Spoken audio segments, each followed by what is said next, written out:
Okay, so good afternoon, everybody, and welcome again to this first lecture of CS 159. I'm Hugo, and I'm a postdoc with Ison and with Dr. Ames from the CMS department. And I'm going to be lecturing this first part of the class on predictive control. So as Ison mentioned, most of this first part of the course is going to be on control problems where the state and action spaces are continuous. For instance, as in the autonomous racing example. But in this first lecture, I wanted to start with a brief recap on Markov decision processes and on control problems where state and actions are discrete.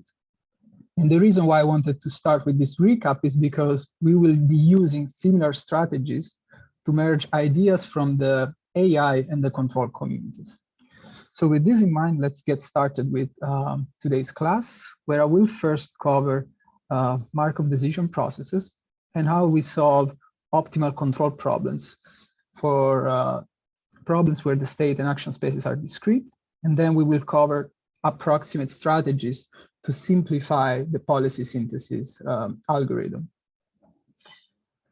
So in this lecture, we will be dealing with Markov decision processes, or MDP for short, where we will consider a state space calligraphic S, which is given by a set of discrete states, and an action space calligraphic A that is given by a set of discrete decisions. And our system dynamics are uncertain and will be defined via transition function TS that represents the probability of transition into a state S prime, given the current state of the system S and the action A. And so what we see here is that the probability of transition into a new state is only a function of the current state of the system. So in other words, we can discard the history. And this is known to be the Markov property of a system. And our goal is going to be to minimize a cost function, which assigns an instantaneous cost to each state and action pairs. So we're going to take the control theory perspective. We will be minimizing cost, but the same strategies, of course, can be used to maximize reward. So let's see an example of a Markov decision process. And this is the example that I'm going to use throughout this class to explain how to synthesize control policies. And this is the same example that you will be playing with in your homework. So in this example, a driver is looking for cheap parking on their way to the theater. And we have capital N parking spots.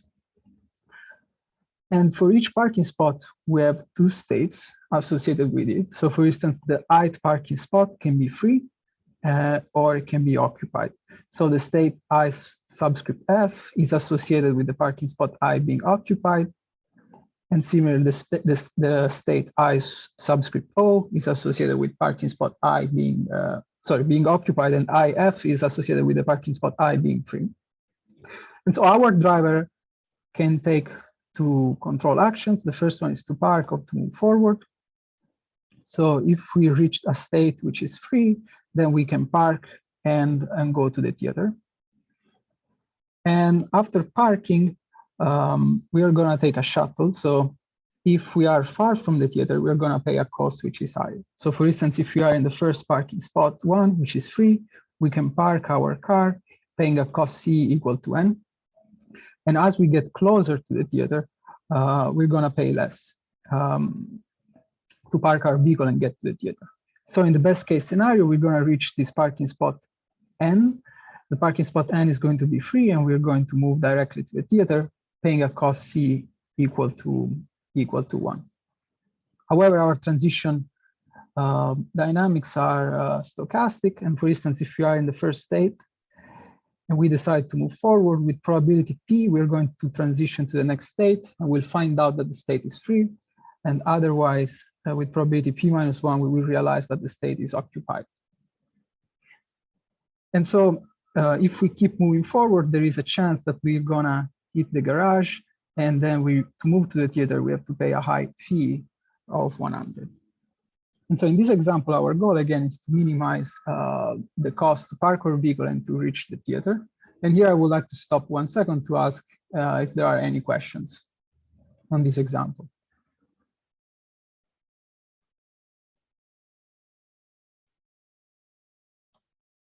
Okay, so then, so now let's say that we want to compute a control policy, or we want to have a law or a rule that is going to tell us when to park and when to move forward. Let's say we have a control policy pi, which is a function of a parking spot. And this control policy is going to tell us to park if we reach a parking spot I, which is free, and I is greater than some threshold. Otherwise, we move forward. So this is a control policy or a rule that we might decide to have so that we know when we should park. And in your homework, you're going to find the optimal threshold that minimizes the cost for this problem. And so here you might notice that this control policy is actually deterministic, meaning that it doesn't matter when we go to the theater, we will always decide to park when these two conditions are met, but we can add some stochasticity. For instance, we might modify this policy to have a stochastic policy that tells us that we're going to park with some probability when these two conditions are met. And both deterministic and stochastic policies can be used to design controllers for Markov decision processes. So more formally, a deterministic control policy maps a state to a control action, and a random control policy will map a state to a probability distribution. And then when we perform our task, we'll simply sample an action from a particular distribution. And when designing deterministic and random control policy, our goal in general is to minimize unexpected cost. So we would like to find a policy, which again is a map from state to action, that minimizes our expected cost. So this is the problem that we will be solving in this lecture. And the idea is that this cost function is conditioned on the control policy that we are going to synthesize. And here, you know, we have also this discount factor lambda, which is a constant between 0 and 1. And so the role of this constant is that we want to care more about the cost that we're going to incur now and not the cost that we will incur in the future. And the reason for doing that is that we want this summation not to blow up. So here we have a summation that goes up to infinity. So we want to discount the cost in the future so that this summation is finite. But what you will see in your homework, and I think this is more reasonable for several control problems and several real world problems, is that when here we have finite horizons, so for instance, when we have a task that has finite time, we can get rid of this discounting factor. And again, both in the case of random and deterministic policies, our goal will be to minimize the expected reward. And in today's class, we're going to have four main assumptions. So the first one is that the cost function, the transition probabilities are stationary. For instance, in our parking example, this means that the probability of finding a parking spot doesn't change if we try to go to the theater in the morning, in summer, in winter, it's going to be always the same. So this is a modeling assumption that sometimes is easy to satisfy, sometimes is restrictive. Another assumption that we're going to have is that the cost is bounded. And at a first glance, this seems to be a reasonable assumption. However, what this implies is that we cannot handle state and input constraints. Indeed, if we have a state which is unsafe, ideally we would like to assign an infinite cost so that our controller is not going to visit that state, but we cannot do that. So we need to assign finite cost to all states. And we will go beyond this assumption starting from the next class. And also, as I mentioned, today we'll be dealing with discrete state and action spaces, and we will have a discount factor lambda between 0 and 1. So in this problem setup, now let's see how we can design controllers. And as I mentioned, there are two different classes of control policies that we can design. The first one are deterministic, where each state is mapped to a control action. And then we have also random policies, where each state is actually mapped to a distribution, and then we sample from that distribution. So first, so in this class, we'll be dealing with deterministic random policies, and I would like to show you why this is the case. So when we have problems which are unconstrained, then we have that optimizing over deterministic policies or random policies is the same. So let's take a look at this equality. So on the left-hand side, we are minimizing our expected cost with respect to a policy that must be deterministic. And what this equality tells us is that if we decide to optimize or to design a policy that is random, the best cost that we are going to achieve is the same cost that we would achieve if we have a deterministic policy. So here I wanted to point this out again because we will be using in today's class deterministic policies. However, I want to point out that for practical purposes, when we do some learning and we want to collect some data, there might be a benefit, and we will see that in later class, there might be a benefit in having random policies that explore a little bit the state space. However, this exploration doesn't help with the cost, again, because for unconstrained problem, there is no performance gain in optimizing in designing random policies. However, the story changes when we have constraints. So let's say that our goal is to minimize a cost function, and we have some expected constraints that we want to satisfy. Then in this case, it's convenient to design a policy that it's random. And the intuition for that is that if we have a constraint which must hold an expectation, sometimes we want to violate such a constraint to gain some performance. And in the slides, in your lecture note, I designed a very small example that illustrates this concept. And now I would like to jump on how do we design optimal control policies. And the tool that we're going to be leveraging is a value function. I'm sure that many of you are familiar with this concept, but let me introduce it formally. So a value function V associated with a control policy pi is a vector in the same dimension of the state space. And each entry of this value function, of this vector, so which indicate as V pi of S, represents the cumulative cost of applying the policy pi from a particular state.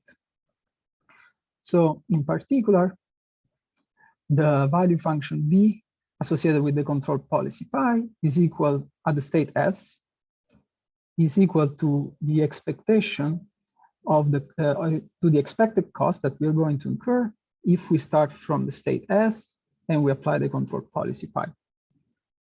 So value functions are used to characterize and to assign and to characterize the performance of a control policy.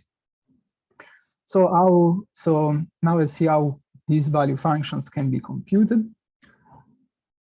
So let's say that we have a stationary policy, meaning a policy which is time invariant. So at each time step, we are going to apply the same map.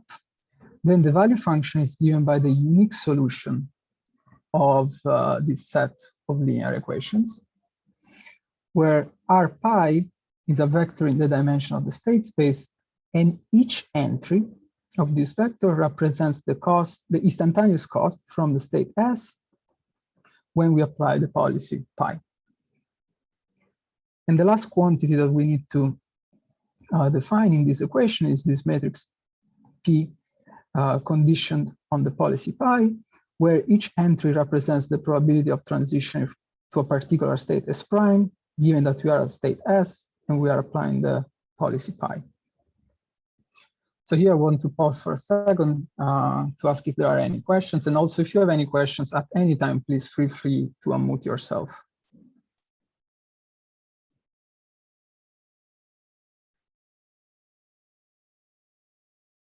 Okay, so now let's see how we can compute a value function in our parking example. And again, this is the example that you will be playing with in your homework.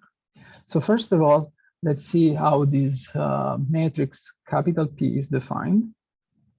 So this matrix P, this transition matrix, is associated with a particular control policy.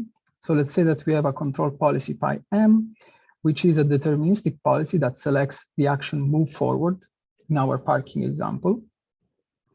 So this matrix describes how the system evolves. So on the rows here, we have the state S, and on the columns, we have the next state that we're going to transition to.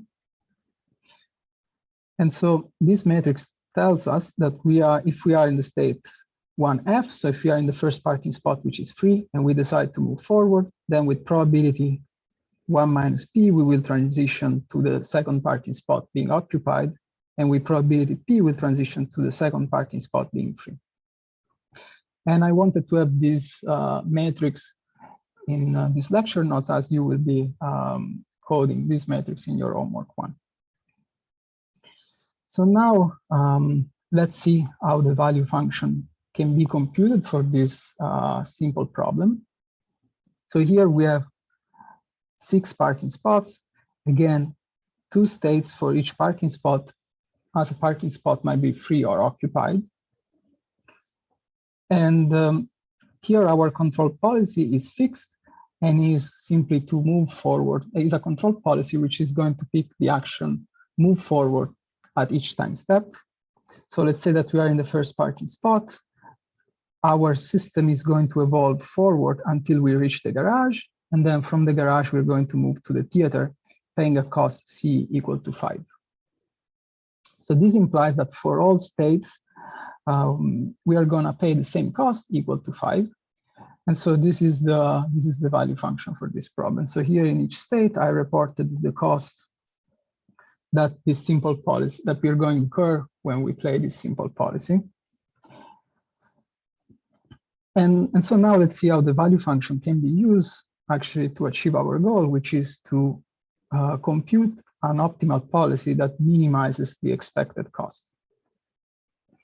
So assume that we are given the optimal value function that satisfies the Bellman recursion, which is defined as this operator capital B, and is given by this recursion. Then when we have the optimal value function, which I forgot to mention, the optimal value function represents the minimum cost that we are going to pay from a particular state if we act optimally. So given this optimal value function B star, we can compute a policy applying this Bellman recursion that says that we compute the action that minimizes the instantaneous cost plus the expected cost given by the value function. Indeed, this summation is equal to the expected cost given by the value function condition on the fact that we are a state S and we apply the action A. So now the question is really, how do we compute this quantity? And so in the second part of this lecture, I would like to cover the value iteration, the policy iteration, the linear programming strategies that can be used to compute the optimal value function.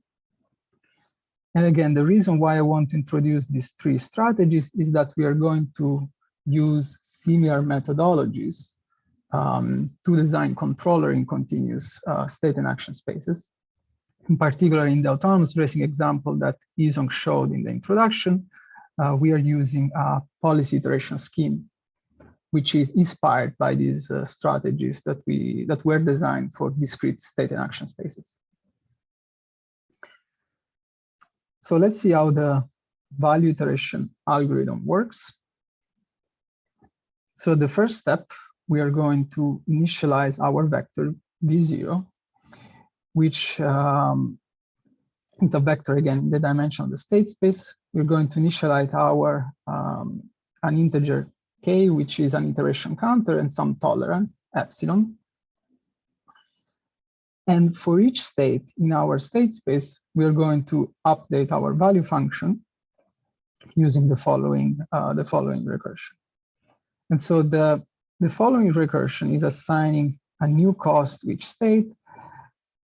And this cost is computed, again, minimizing the current state, and the cost associated with the current state and the expected cost given by a value function.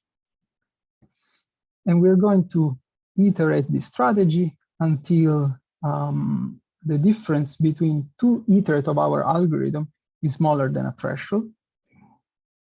And so when this condition is not met, so when the difference between two iterates of our algorithm are close, then we're gonna call it a day, and we're gonna use the latest iterate to define our value function. And so now I want to show you how this strategy works on our parking example. So here we have 6 parking spots. And so at iteration 0, we are going to initialize our value function to be 0. So here you see that for all states, our cost is 0. And let's see how this value function, how this value iteration algorithm works. So here we have our state 6f. Again, this is the 6th parking spot, which is free. And so at this stage, we are going to compute the value function at the next iteration, at iteration 1, for the state 6f, solving a Bellman recursion. So the idea is that we're going to compute the cost associated with the two control actions that we have. So from this state, if we decide to park, we're going to pay a stage cost equal to 1, and our future cost is 0. So the cost of parking our vehicle from this state is equal to 1. And the cost associated with the second action that we have, which is to move forward, is equal to 0, as we don't pay any cost to move forward, and the cost associated and the value function associated with the garage state is equal to 0. So we see that in this case, our value function does not get updated, so it's still 0. And now let's see what happened at the garage. So if we are at the garage state and we want to update our value function, from the garage, we have just one option. We can go to the theater, so we can move forward paying a cost of 5. And so in this case, we have the minimum only of parking. So our value function is going to be updated to 5. And so now we see that the next iteration, the value function has been updated, and we're going to iterate this procedure over and over. And as you can see, our value function vector gets populated, moving backward, until we converge to a steady state behavior. So until applying the Bellman operator doesn't change our value function. And here again, I want to pause for a second to see if there are any questions. Regarding initializing the v0 initial value function, is it, do you have to initialize to 0, or you can initialize arbitrarily, right? Yes, that's a great question. You can initialize arbitrarily, yes. And is there like, are there results for like how, like, is there like a good strategy for choosing initialization so that you converge faster? Like, or is initializing to 0 kind of standard practice? It's standard practice, and there are no strategies to speed up the convergence rate. But as we will see, the convergence rate actually depends on some parameters of the problem. So you can tune some parameters of the problem to speed up convergence. I just want to make, I just want to make a brief comment, which is for those of you who took CS 155, there's a lot of structural similarity between what's going on here and the Viterbi algorithm for hidden Markov models. So you can use that experience from that class to help you build intuition here. Any other questions on this example? Okay, then let's see actually which are the properties of this algorithm. So it turns out that this algorithm is popular because it has very strong theoretical properties. So let's say that vk is the value function after each update of our value iteration approach. And let's say that this is our stopping condition. So we're going to terminate our approach whenever the distance between two iterates is smaller than some constant. And then we have that our sequence of vectors, which are again the value function, converge in norm to V star. And this is great news for us because remember, we really wanted to compute this V star that defines our control policy. Furthermore, we have something even stronger. We know that if at some finite n, so at some finite n of our algorithm, after n iterations of our algorithm, these equations hold, then we will have that this property is valid for all iterate greater than n.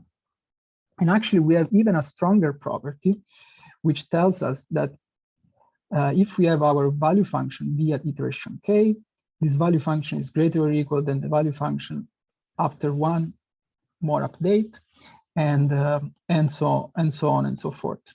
And this inequality here holds component-wise. And this is great news because it tells us that our value function that again represents the cost that we want to minimize is decreasing. So we are slowly making our way to the optimal value function. And the convergence rates, to coming back to the question from your colleague, the convergence rate is linear in the parameter lambda. And actually, there are variants of this algorithm to speed up convergence. And if you're interested, I encourage you to take a look at chapter 6 of the Peterman books. And I'm using the same notation, so it should be easy to get through the chapter. Wait, shouldn't the value here be increasing? Yes, sorry. Yes, so I'm trying to take the control perspective, so we'll be minimizing cost. So minimizing cost, the value function is decreasing. If we maximize reward, the value function is increasing. Got it. Okay. Just to clarify, the norm is L infinity norm, right? And also the pi VR is absolute optimal is also the infinity norm, right? Yes. I see. Thanks. And the proof of this theorem is going to be in your lecture notes. And if you're interested, please feel free to stop at office hours. We can go through it together. So the next strategy that I want to cover is policy iteration. And this is the most important strategy that we're going to cover today. And the key ideas that we'll be discussing for policy iteration are actually the key ideas that we use to get the autonomous car to race on the real track. So in policy iteration, again, we set an index k equal to 0, and we initialize at random a control policy. And given this control policy, the first step is to evaluate the performance. So what we're going to do is that we will compute this value function that tells us what's the cost that we're going to incur if from a state S we apply the control policy pi k. And given this given this value function, what we're going to do is that we're going to design a policy that improves upon it. So here we have a policy improvement step. And the idea is that we will apply the Bellman recursion. So the new control policy selects an action that minimizes the current cost plus the future cost given by the value function associated with the control policy at the previous iterate.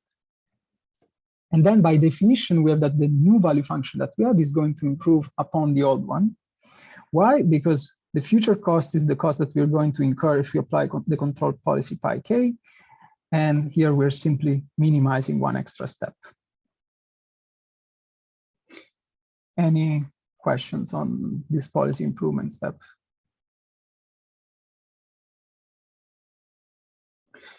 Okay. And also for this algorithm, we are going to stop. And for this algorithm, we're going to stop whenever two iterates are the same.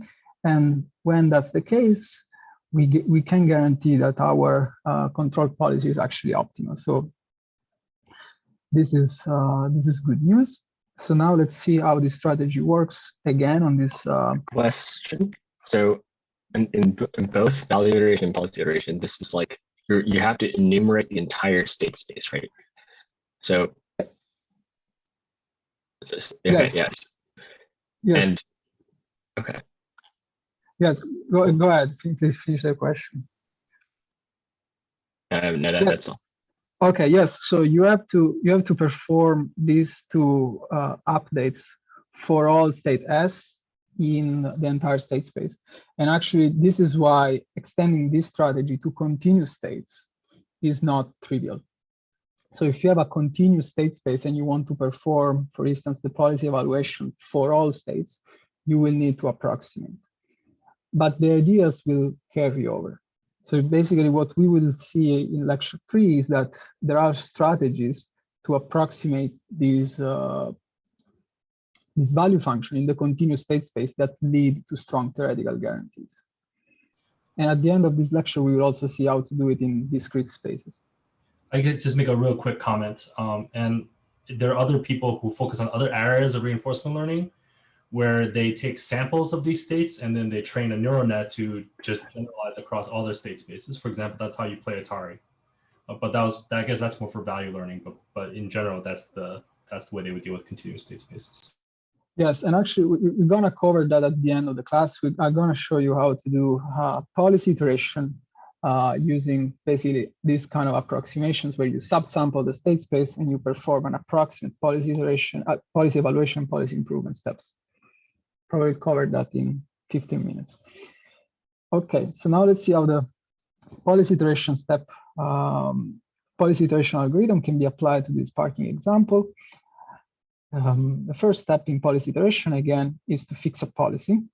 And we're going to pick a naive one and inefficient that always drives our system to the garage. So now it doesn't matter where we are. We always pick the action, move forward. We reach the garage, then we go to the theater.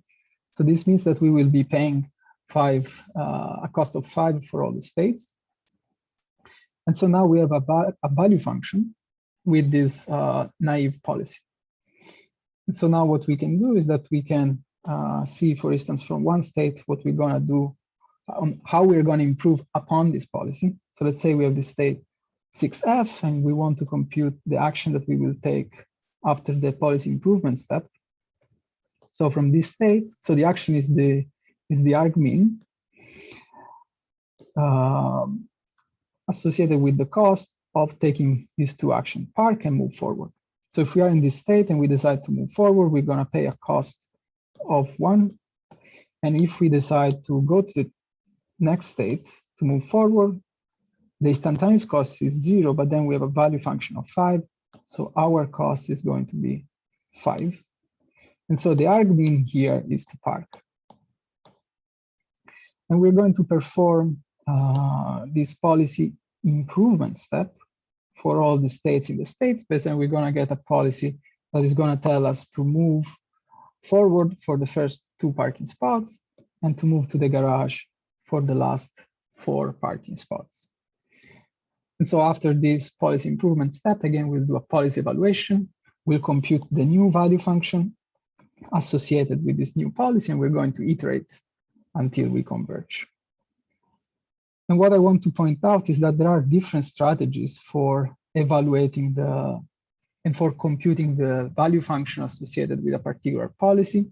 The first strategy is a direct approach where we solve a linear system of equations. Of course, we can do so when the state space is not too large. if the state space is too large, then we oftentimes perform an iterative strategy, and this is the strategy that you will be coding in your first homework. And the idea is that we have an additional for loop, an additional subroutine in our policy iteration strategy. And the idea is that we set our value function equal to 0. We apply the Bellman recursion associated with the policy pi k, and we do so until we converge. And also, policy iteration has strong theoretical guarantees. In particular, we can show that, again, for discrete state and action spaces with known dynamics, our value function is decreasing. And again, here we have a minimization problem. So it means every time that we compute a new policy, we get better and better and better. And it's interesting to see that the algorithm actually converges in a finite number of iterations. This is also strong theoretical guarantees. And we have that because as we are in a discrete state and action space, we know that there are only a finite number of policies. And for this reason, we are going to converge. And also for this theorem, I will have the proof in the lecture notes. And if you are interested, you can check that out and we can discuss during office hours. And finally, we have that at convergence, the policy computed using this iterative scheme is actually optimal. So finally, I wanted to discuss how we can use linear programming to compute control policy. And this methodology is really not very popular in learning-based strategies. There are only a few groups that are using it. However, I think it's important to know that this can be used to solve the control problem.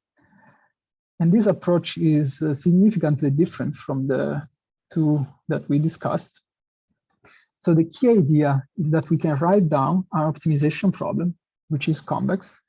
And in this optimization problem, our goal is to find the value function. So we want to maximize this vector v such that a constraint is met. And this constraint should hold for all actions and for all states. So what really this tells us is that if we have large state and action spaces, this optimization problem is going to be gigantic. And the reason why this approach works is because can you explain what the alpha of S is? Yes, so sorry. So alpha S is a constant which is used to assign basically some weight to the to each entry of the vector v. But all that is required is that this quantity is always positive, it's strictly positive. So you can just have like any alpha of S, even like alpha of S is just equal to 1. Yes, you can set it equal to 1, and everything is going to carry through. What you care is that is not 0. Indeed, what's happening if we look at this inequality? We want to maximize this vector v. So we are going to push up this quantity vs.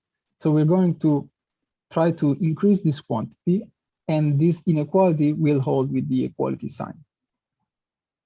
Right. So the idea is that. And so is v solution always going to be equal to v star for any choice of, like, is this v star the same regardless of the choice of alpha? It seems like it should depend on the choice of alpha. Yes, no, yeah, but it does not. But it does not. The idea is that the idea is that when you maximize this quantity, this is going to hold with the equal sign. So this is the proof sketch. I see. So here you basically have this inequality that should hold for all A and for all S.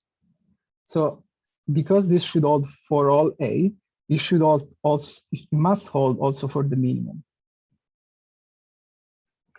And then you have that this quantity is basically like the Bellman recursion. So this is the Bellman operator, and this is you're minimizing the stage cost, or like the instantaneous cost plus the cost that you're going to incur in the future.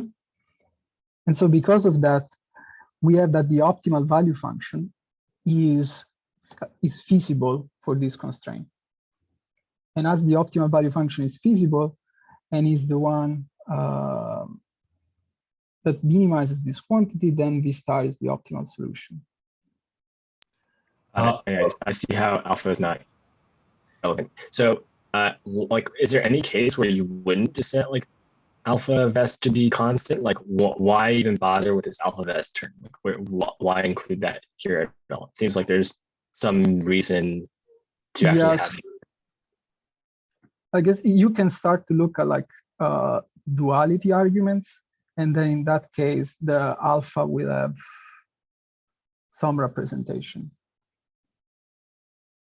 but not for computing this. This is true for all alpha, as long as it's greater than 0. If you are only interested in computing V star, you can set it equal to 1 for all S. Ugo, correct me if I'm wrong, but this particular condition depends on the fact that we're doing finite discrete state action spaces. Yeah, yes, of course, yes. Yeah. So everything here is like V of S. This is a vector in the dimension of your state space, and this is a particular entry.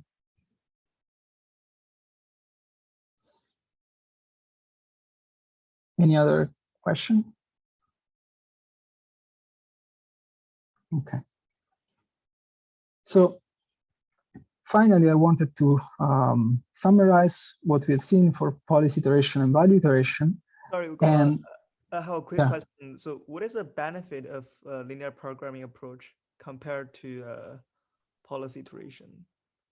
That this is one shot, right? So if this is faster, if you have like a problem which is small, here you're solving just a quadratic LP, a linear program. So but I feel the dimension of this LP is very high, right? The constraint is actually exponential in terms of state and action space, right? Yeah, I mean, it's not exponential, they multiply, so it's the product, but yes, it's like the number of constraints that you have is this one.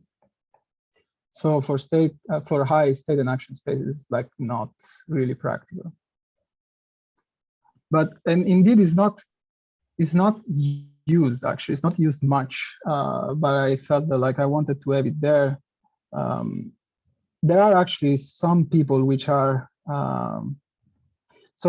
which are using similar strategy for continuous state and action spaces. So what happens is that if you have state and action spaces that are continuous, then you have an optimization problem where you have like an infinite number of constraints.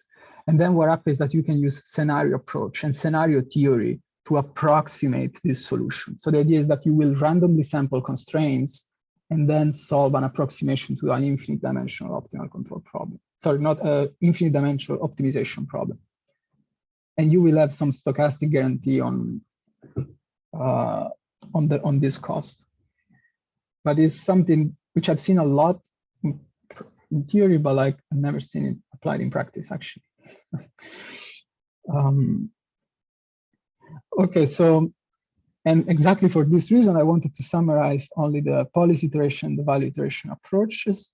So as your colleague mentioned, these two approaches require us, in order to apply these approaches, we should iterate over all the states which are in the state space.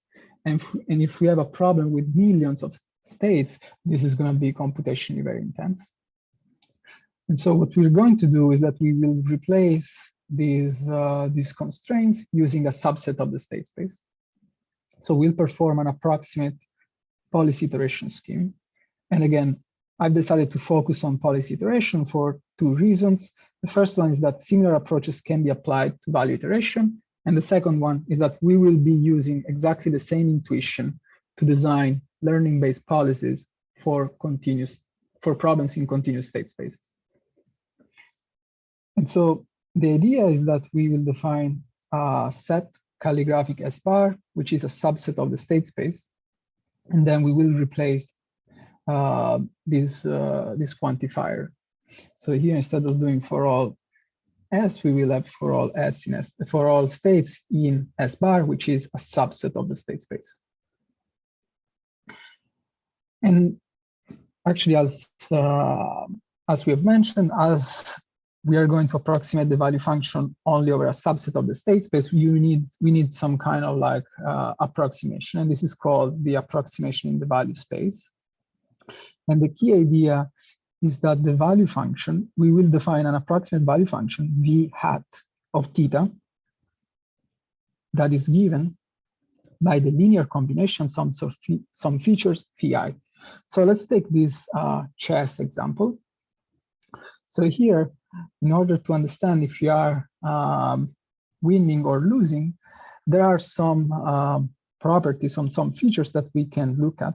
For instance, the material score, which is defined as the summation of the points associated with all pieces on the checkerboard, is a good indicator and is going to tell us if you're doing well. Another feature is the mobility that tells us how many legal moves we can make. And these are handcraft features. So you are an expert playing chess, you know that like some of these are important things to look for when you look at a chessboard. And then given these features, of course, when we have different control policies, the value function is going to change. So what we're going to do is that we will compute this variable theta, which tells us how important is a specific feature. And this value theta can be computed using a policy iteration, using Monte Carlo simulations.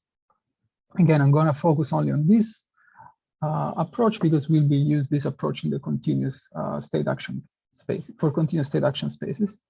And the key idea is that we will set, we first decide on a representative set of states S bar, which are a subset of the entire state space. Then we'll be running n simulations using the current control policy. And given these n simulations, we will compute the cost of the rollout. So here, we're basically, for the chess example, we'll be running a bunch of simulations, and then we will evaluate the cost. So if you're losing or winning.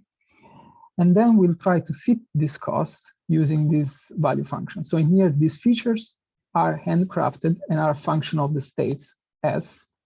And our vector theta is computed solving this minimization problem. And so here there are two important things that I want to underline. The first one is that here we sum over all representative states. So you see that we are decreasing the dimension of the state space, and we're running only M simulations. And then given this vector theta, we're going to perform our policy improvement step, where again, we apply the Bellman regression, where we minimize the instantaneous cost plus the expected cost. And this expected cost that we are going to incur in the future is approximated using this value function, v. There's a function of the vector theta k. And this is a popular approach. Why? Because we have strong theoretical guarantees. So if the difference between the value function approximated with the vector theta k and the true value function associated with the control policy pi k, if the maximum difference, again, this is the infinity norm, is smaller or equal than delta for all iterations. So this is actually a pretty strong assumption. And the policy improvement step has some similar guarantees. So in the previous slide, actually, we were computing the exact policy improvement step, but you can do an approximation also to that. So when these two conditions hold, then we have guarantees about the performance of our algorithm. And this is why people in practice use policy iteration for also for continuous time problems, again, because when these conditions hold, which are very hard to check, almost impossible, if those two conditions hold, we have this very strong result that tells us that our approximate policy is close to the optimal one. Can you go back one slide, Ugo, briefly? Of course. Yeah, so just to briefly comment on this from the machine learning point of view, that estimating theta k is basically supervised learning. In this case, it's linear regression, but it could be a neural net, it could be something else in principle. And then the next condition that Ugo showed in the next slide is saying, if this is my training set collected from those rollouts, then I need to generalize to all possible states that I have not yet seen before. That's what this condition is in the theorem. So yes, this is how machine learning comes into play in interacting with this theorem. Actually, Izon is very right, because this condition should have been more specific, and this should hold for all S in the entire state space. So this is exactly this generalization issue that we have, because here we computed this quantity for all the states in S bar, which is a subset of the state space, but we really want this condition to hold for all states, both this condition and the one below. And this is in general impossible to check. But as you can imagine, if you get enough data and if you have a function that is enough representative, but it's not overfitting, it might be possible that these two conditions are met. In that case, we have strong guarantees about the performance of your controller, also on states that you have not seen. So this is pretty. In the last line, max over I, should that be max over S? Yes. Sorry, there is a typo. Should have been, yeah, either S here and S here, or all I. Thanks for catching that. I will correct it. Can you explain again the difference between the value function and the cost function? Because they kind of seem, I guess I'm confused how you know the cost function and not the value function. Yes, this is perfect. Great question. So the cost function is really this instantaneous cost. And it tells you like, what's the cost that you will pay if you move from one state to the next state. So it's really what's going to happen in one time step. But the value function tells you like the cumulative cost that you're going to incur from a particular state until you reach your goal. So in order to know that, you basically need to know the trajectories that you will take in the future. So you need to simulate these trajectories. And in reality, you have a lot of uncertainty. So when you try to simulate, you just get one random realization of the cost. For instance, in the parking example, you might get lucky and you get close to the garage and then you can park at the theater.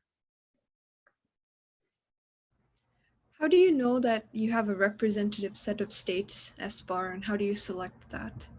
Yeah, that's a great question. And the reality is that you don't. And there is like a lot of research actually going on that. Professor Bertsikas, actually from MIT, is really pushing this idea of aggregation, which I'm sure you're familiar with it. But the idea is exactly, so the question he's trying to answer is exactly the question that you asked. And it's like, how do I, first of all, it's like, how do I decide how is this set of S? And then how I decide the features. And so these are actually open questions. The good news is that for continuous state and action spaces and for linear system, under some assumptions that we will see in details, I'll show you that for continuous state and action spaces, we can have these guarantees. So for continuous state and action spaces and convex problems, so there's going to be a lot of caveats, but I'm going to show you a class of problems for which we can guarantee this and which we can guarantee that. And we will have actually a condition which is even stronger than this one. I'll show you that it's possible to design a policy that converges to the optimal one with probability 1 for sure. And so this is going to be the 4th class. So the first lecture of the 3rd week. Ugo, is that a question related to like generalization in machine learning? Yes. So I guess from that perspective, like in the second topic, there's going to be some related stuff about, but just in the machine learning question of, you know, how do you know when you have enough data to learn something? Yeah. Just to expand on that, this question is actually like a popular sort of theoretical result in just about like taking toy examples or simplified versions of iterative methods like this, and basically showing that, like, making data complexity arguments that, or making statistical arguments that say that with high probability, this example or this algorithm will converge to the optimal solution, given enough data. And so this is like, basically this question is the topic of a lot of ongoing theoretical work, especially from sort of control theorists who are interested in making more rigorous theory surrounding reinforcement learning.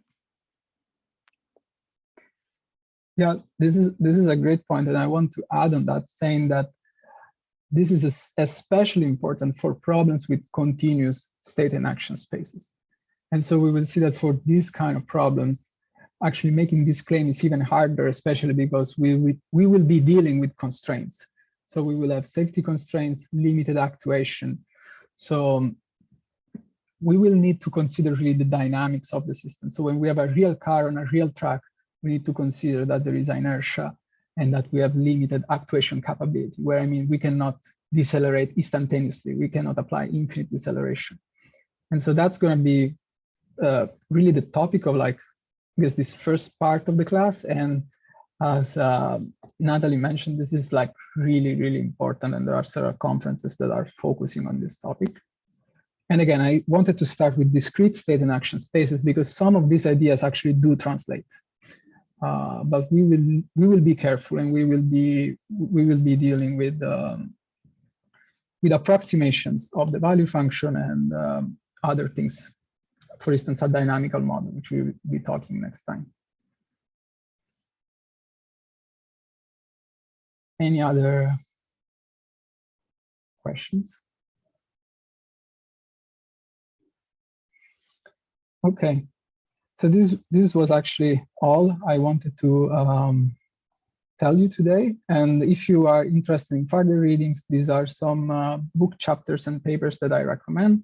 Again, I tried to follow the notation from Professor Bertsikas, so it should be easier to go through his papers. But before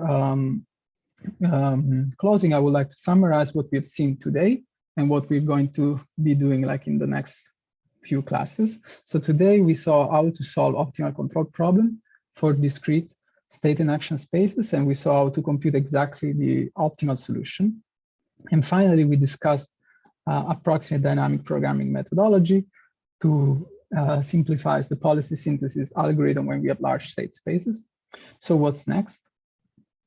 From next Thursday, we'll be dealing with problems where we have continuous state and action spaces, and we will design policies that map continuous states to continuous inputs. And we will see again that the same idea applies. So we'll be designing value functions to synthesize control policy, but what we will see is that it's harder for a problem with constraints. And the tool that we'll be using to design this object, a control policy, is model predictive control. So we'll be spending 3 lectures on that, both on the coding part and the theory. And finally, the last week, so the 3rd week, we'll be presenting on learning-based strategies and how to approximate the value function in continuous stated action spaces. So with this, this is my last slide for today. So thank you for your attention, and I'll stay online if you have any questions.